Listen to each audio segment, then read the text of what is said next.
friends. Heather here. I hope you're doing awesome. Hope you're having a wonderful, beautiful day here. I know a lot of people are starting school. I know that this is oftentimes a very stressful time as we kind of get out of summer mode and get back into the normal routines of school season. So I hope that you are doing well with that and able to take some time to kind of center yourself and feel some peace even in the midst of some chaos. I know for me, that's always a balancing act there for sure. All right, so I asked you guys if you would love for me to do a live stream, and the topic that you all chose was uncovering your zone of genius and living in passion daily, which I absolutely love this. So I want to start. Let me know if you guys can see and hear me okay. Let me know where you're joining me from, just so I make sure that everything's working. Yesterday, it was really funny. Mark and I were going live in our Thriving Marriage group, and 36,000 people in our group, and we realized 45 minutes into our live stream that it hadn't actually worked. So hope all my tech is working here, and just let me know, give me a thumbs up if you can see this okay, and let me know where you're joining me from, and answer some of these questions with me live. So what zone are you living in? See, in The Big Leap by Gay Hendricks, there are basically 4 zones that we as human beings tend to live in. First is the zone of incompetence, something that we're just really not that good at. For me, that would be anything super techy, anything mechanical. Ben, my husband, is amazing at that. It seems like the intelligences of technology just want to work for him and obey his command. And then I walk in the room and they just fall apart and they just break. So I'm really not good at those kind of things. I'm really not good at crafts. I'm really not good at being like, I don't know, very artistic and in a physical type of sense. And then we go to our zone of competence. These are things that we say, I can do this fine. I'm fine at it. Like I'm competent at it, but others are much better. So for me, that would be like basketball. Like I'm pretty good at basketball, but there are other people that were way, way, way better. Then it goes into our zone of excellence. I'm really good at this and I'm quite successful. So there are still people that might be a little bit better, but I'm really pretty good at this. All right. And then the final zone would be zone of genius. And this is where you're doing things that light you up. You lose track of time when you do it, and you're really doing what you are here on this earth to do. I believe that life is very short, and the more that we uncover what our zone of genius is, and the more we step into it, the more power and passion that we're able to live from. The problem is that so many of us, even really successful professionals, we're stuck and we're living in our zone of excellence. It's not a bad place to be. I mean, we're really good at it. We're successful at what we do. We tend to make a good income doing it. And everything looks really great from the outside, but from the inside, we could be dying inside. And we get really burnt out. We get really exhausted. We no longer are fulfilled doing the same thing over and over and over again. Especially, I'm 36 years old. And around this age, between 35 and, 60 is when most people have a midlife crisis.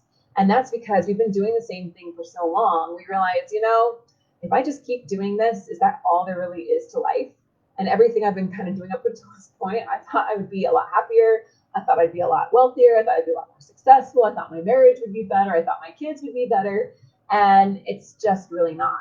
It's kind of falling flat, right? What happens is that we're really not listening to that inner part of ourselves. Our soul is really longing for something more.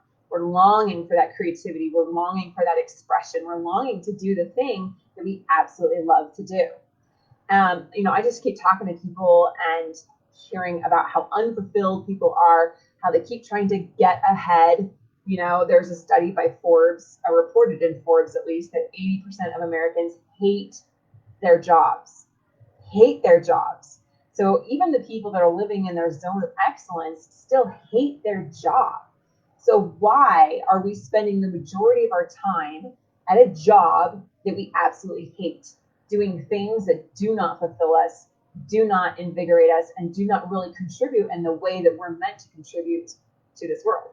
Well, it's pretty normal. Like, that's just what we do. We call it in the name of responsibility. Like, I need to be a responsible adult. I need to be grown up. I can't be a dreamer. I need to play it safe.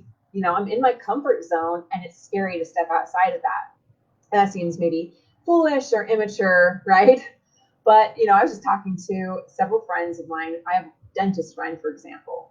I know several dentists, and they all have a really nice house. They have nice cars. They have good income. They go on these like nice vacations with their family. But my friend will tell me how absolutely exhausted he is. He's working, 40 to 60 hours a week, hardly has time with his family, working a 12-hour shift more days in the week than not. He has so much debt he's trying to pay off from dental school, medical school, lawyer school, whatever, like law school, all those things. And basically just this feeling of, I thought it was going to be this great thing for me and my family. And I really feel like I'm just trying to keep my head above water. I'm just kind of going through the motions. And what I really would love to have is time. I would love to have time to spend with my family, time to go on a month-long vacation instead of a week-long, right? I want time to be able to do what I want to do and to pursue other hobbies and passions of mine, but I feel so trapped. And the good career that you may build up to now makes you feel like a slave. And so often, we don't know how to break free. We don't know how to take a risk. We're afraid of taking risks. We don't want to lose everything that we've built up. We've been told to silence that genius inside of us. I mean, let me know in the comments if you have a hard time with the word genius when applying it to you. Say, I am a genius. Does that feel false? Does that feel like pride? Does that feel, just completely insincere and wrong? But the reality is that each of us does have a genius inside of us. I know for me, I had a bit of a hard time with the word genius because I always applied that to Nobel Prize winners, or my grandfather was this incredible inventor and deep thinker, quantum physics and, nuclear physics and all these things that he did. And I think, oh, he's a genius, right? Or I think of like the child prodigy that just picks up on the piano and just is incredible at it, right? That's a genius. Or like Elon Musk is like a genius, right? And I look at myself and I'm like, I'm a mom, I own a business, but yeah, like I didn't even finish college. Like I'm not a genius, right? But the word genius actually means the spark that's within you, like the light that's within you that's meant to shine. And so we each have genius inside of us. Each of us have things that we are called to do in this life. And when we tap into them, not only do we feel more fulfilled, but we serve the world in a greater capacity. The problem is that we're told to silence that genius, right? Whatever that little spark is that's inside of us when we're kids. We're told to play small. We're told to play, follow the rules. And we have this education system that definitely put people in boxes and make us check certain marks. We don't want to be perceived as weird or out there. We don't want to go against the grain. We don't want to be the outlying sheep that's like totally the black sheep of the family, or lose our friends because we're just so different from them. And we're often ridiculed as children, young adults, when we do what we really love to do. Sometimes we're told, well, you can't make money doing that, right? How many musicians have been told, starving artist type of thing, you can't make money doing that. So what happens is we silence that passion inside of us in the name of being responsible, in the name of playing it safe, right? And then that works for a while. We can do that sometimes for decades, and some people do it for their entire life. But usually our soul will get to the point where it just can't take it anymore, right? And that's when things get really interesting. I've coached tens of thousands of clients now around the world, and I've seen some pretty interesting reactions to this soul hunger when it finally cracks and says, I can't take it anymore.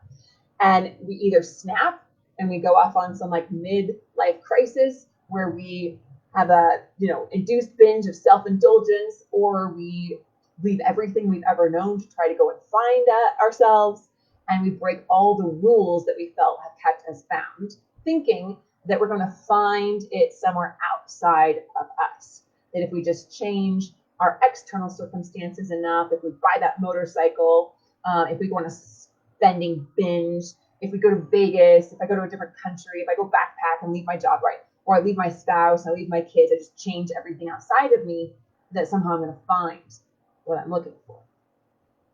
It never works, right? Or the other thing that tends to happen is that we suppress it even further. And this one is really sad to me, because then we fall into like a conveyor belt of just soul-sucked, dry humanoids, right? And we're just surrendering our joy and our abundance for routine and complacency. But there's a third choice here, and it's one that only about 5% of people actually make. And that is to step into their zone of genius. And when they do that, they receive passion, joy, time, and money freedom. And it's, it's exhilarating, and it's amazing, and it's expansive, and it's passionate. They wake up excited. I mean, can you imagine waking up excited in the morning? I woke up excited at 5:40 in the morning to take my son to early morning seminary. I was super excited because I have so many amazing things that are going on. I mean, today I'm working on writing a book. I'm doing this live stream with you guys. I'm going to go do a Married Millennial Summit and be featured there in front of a couple thousand people. I'm working on a TEDx talk. I mean, it's incredible the things I'm doing. I love it. So can you imagine waking up excited to do what drives you? For me, I love being able to help serve people and help them have transformation.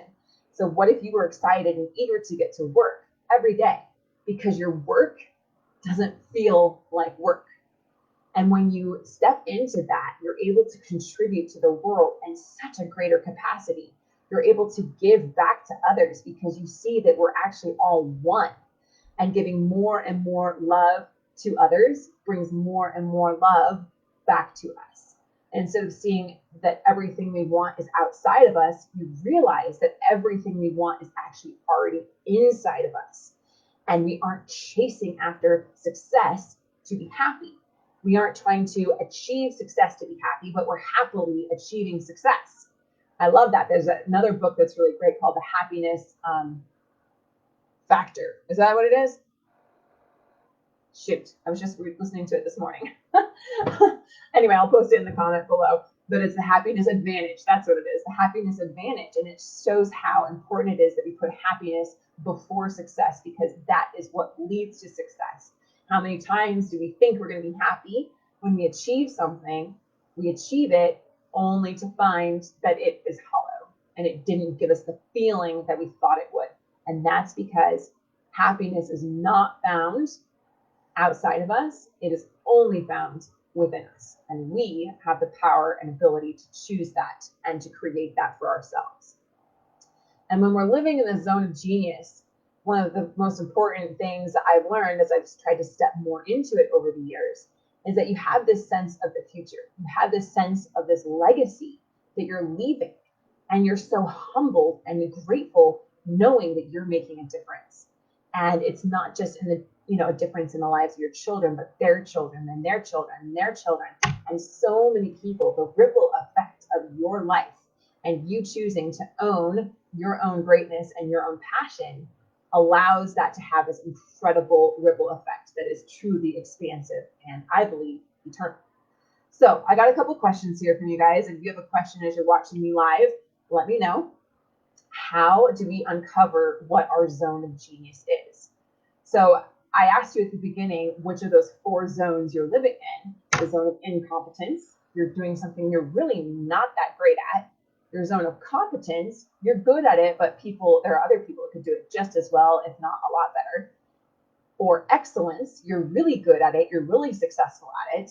Or genius, this is the thing that lights you up that you were meant to do. And I get that it can feel a little vague. So here are some questions to ask yourself to help uncover what your zone of genius is. First of all, what do I love to do? What do I absolutely love to do? If I had a whole week to do anything, what would I do? Now, for you, that might be like, I just want to go travel. I want to lay on the beach, right? Are there people that are making money doing that? Yes, there are. There are incredibly successful travel bloggers and on and on and on, right? And there's all these successful critiques that go to fancy restaurants and drink great wine and all these different things, right? So I, for one, compiled a list of all these things that I just love to do. Second one, if you could get paid to do anything, what would you do? Right? If I could get paid to do anything, I'd do exactly what I'm doing, which is helping people transform and making radical shifts in the way that we view our limiting beliefs, ourselves, our education system, and stepping into who we really are. So what would you do if you could get paid to do anything? Third, and I really love this one, and I think this one's probably the best question. What do you do? Let me see if I can ask it right. When I do blank, I completely lose track of time. When I'm doing whatever it is, I lose all track of time. Time feels like nothing. An hour will go by and it will feel like 5 minutes. I could be up to 3 in the morning and not even realize that much time had gone by, right? So what are the things that you do that you totally lose track of time when you're doing them? For me, that's writing fiction. I get totally lost and immersed in this own internal world of mine. I get lost in the characters and I just develop this incredible, complex story. And I just love being able to give expression and voice to these different characters as they go through these different situations. And I love doing that. I also love spending time in nature. And so all of these things are things that I do and I completely lose track of time doing. So what are some things that you do and you completely lose track of time when you're doing that? And if you're really brave, go ahead and put them in the comments. Let me know what they are. Okay. Now the next question is, what would I love to, okay, so we've got what do I love doing? What would I love to get paid? If I could get paid to do anything, what is it? And what do I lose track of time doing?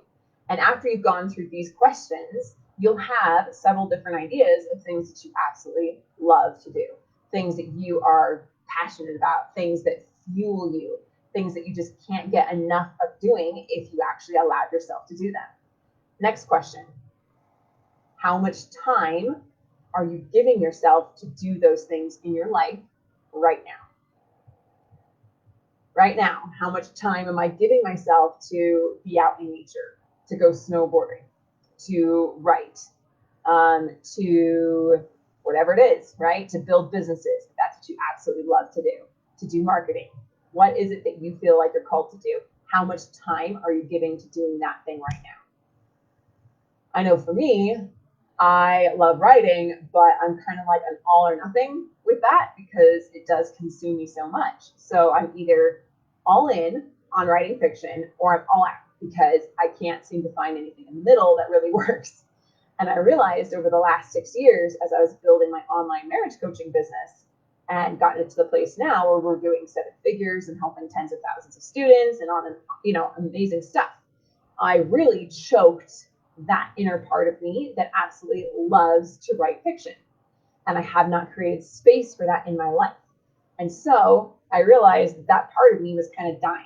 Like that's what I absolutely love to do. I'm super passionate about it. I'm super passionate about helping people too. But I wasn't giving myself any room at all, like none. And how often do we do that, right? We think, oh, I can't just go ride horses all day. Like that's another one I love to do. I love riding horses and having horses. I can't just do that because I have responsibilities. I got to take care of the kids. So then what we do is we don't do it at all. Or we say, I'll do it when the kids are older. I'll do it when we have this much money. I'll do it when I graduate. I'll do it when I retire. I'll do it when my health is back. I'll do it when my spouse, blah, blah, blah. And we keep pushing it back further and further and further away from us. And we do not give any room for that spark. Remember, it's a spark to catch flame inside of us and to burn, right? And have expression in our life. And so what I love about the Big Leap is he says, can you devote 10 minutes a day to that? Can you devote 1 hour a week to doing the thing that you absolutely love? The thing that you are just completely passionate about that fills you up. And as you make a little more room for it and a little more room for it and a little more room for it, what often happens is that things start to really shift in your life and you step into that zone of genius. So that is my challenge for you, is to uncover what your zone of genius is and create some space in your day-to-day life where you can live it. Whether that's 10 minutes a day or 1 hour a day or 1 day a week, you need to give yourself that time to give this expression the ability to breathe and live in your life. So the next question I got here was from Dessa, the first one. How do you sustain it? Angelica says, how do you keep that fire in you? So how we sustain it is that it actually sustains us, and the fire fuels us. It isn't the other way around, because when we're thinking about doing something and sustaining it, there's this idea that it's really exhausting or it's really hard, right? Like our job. 80% of Americans hate their job. And our zone of excellence even can be something that's hard to sustain, even though we're really good at it. You know, I'm really, really good at online marketing. I built a 7-figure online business. I mean, we overcame all the odds, right? I'm really, really good at tenacity, but it does exhaust me after a while. It does become a little bit tedious, right? And so that requires massive amounts of effort to sustain. But when you're living in your zone of genius, it's that thing that fuels you and actually sustains you. It gives you more passion. It gives you more energy. It actually gives you more time. It gives you more money. It gives you more freedom. It gives you more expansion. It gives you more security. It gives you more peace, because now you're living with fulfillment instead of living with exhaustion, trying to play it safe and stay in your comfort zone. All right. Then the last question here came from Janet.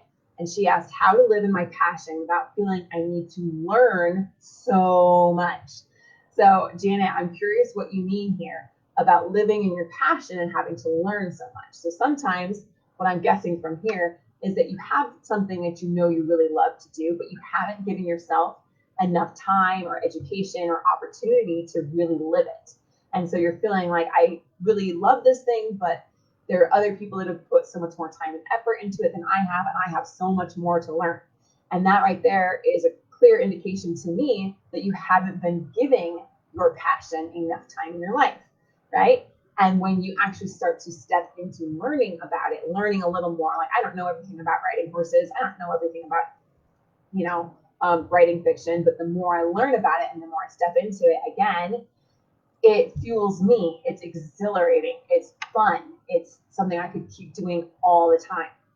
And so, yeah, we might have a bit of a journey to go from where we are to where we know we really could be. But as we take those little baby steps by giving ourselves time to delve into our passion on a daily basis, or at least a weekly basis, whatever works, right? Then it will really accelerate and we'll realize that we are in some awesome momentum. So, my friends, what zone are you living in? What zone do you want to live in? And if you're ready to step out of the rat race, if you really are tired of living in your zone of excellence and you want to learn what your zone of genius is, who you're meant to be, the life that you're meant to have, I encourage you, just let me know. Put a comment here on Facebook. You can reach out to me, DM me. This is what I'm passionate about helping people achieve. So appreciate you guys, and we'll talk again soon.